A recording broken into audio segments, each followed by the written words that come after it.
were injured. Live now to Paul Caddick in Los Angeles. Paul, like a growing number of cities, there's a curfew there tonight. Is that having any impact at all?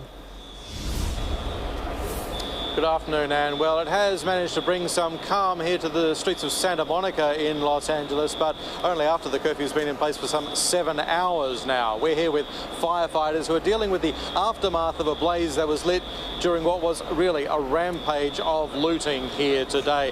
Police are still arresting groups of people. They've already arrested hundreds of people. As the LA County Sheriff put it, all lawful protesters have now gone home. The only people who are left now are people who are trying to do damage.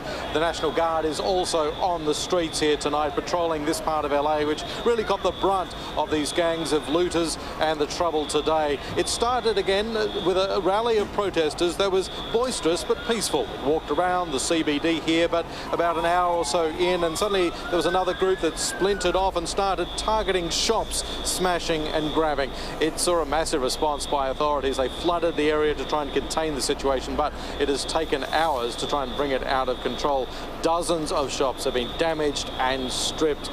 Now, there's been trouble in another part of LA, another coastal part, Long Beach today, another rally that turned violent, and again, gangs of looters have been hitting shopping centres there, and at least, and we know tonight at least one building that has been destroyed by fire. Now, the Mayor of Los Angeles says these are small groups of individuals who are not interested in justice, they're just interested in destruction. And we know that some shop owners here in Santa Monica, we've seen them, are actually standing guard at their businesses tonight with baseball bats, with guns, just in case. There's been a lot of damage done so far. The priority now is to ensure the return of some order and some calm. Well, Paul, we're now almost a week on from the death of George Floyd, which sparked this uprising. But with the nation in chaos and so many pressure points, is there any end in sight? Well, and no, not yet, as we've seen these angry scenes multiplying on what has been the weekend here in the United States. Now, earlier we saw those fiery scenes in Washington, D.C. outside the White House as crowds once again gathered outside the home of the President Trump. Multiple blazes were lit and stones were thrown at riot officers. In Atlanta, Georgia, 2 police officers have been fired over this confronting vision taken during a protest there on Saturday night. Body cam vision shows the officers stopping a car with a young black couple inside.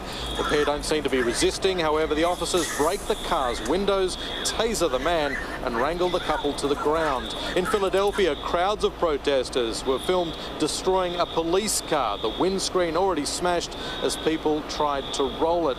Also in Philly, vision of large teams of police bringing protesters to the ground to make multiple arrests. And then there are the aerial pictures that we've seen showing the huge scale of some of these protests. These have been scenes that we've seen in Boston, where a peaceful rally during the day turned violent shortly after sunset. And that's just some of what we've been seeing